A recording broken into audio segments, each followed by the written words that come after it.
तो रुको ये देख के जाना। तो अगर आप भी वीडियो बनाते हो जिसमें साउंड इफेक्ट्स की ज़रूरत होती है, जो ट्रेंड कर रहा है इस समय आपको, तो आपको आ जाना इस पर myinstant.com पे, और आपको यहाँ पे आके सारे साउंड इफेक्ट जो भी ट्रेंड कर रहे हैं इंडिया में वो सारे यहाँ पे दिख जाएंगे, जिस पर आप क्लिक करके सुन सकते हैं।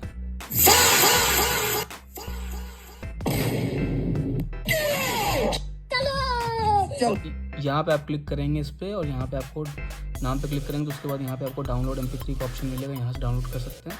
इसकी ऐप भी है, सारी चीज़ें जो आप करके यूज़ कर सकते हो। तो जाओ उसको चेकआउट करो और वीडियो में यूज़ करो। और मुझे फॉलो करना, सब्सक्राइब करना, लाइक करना, शेयर करना सब भूलना नहीं। Take care.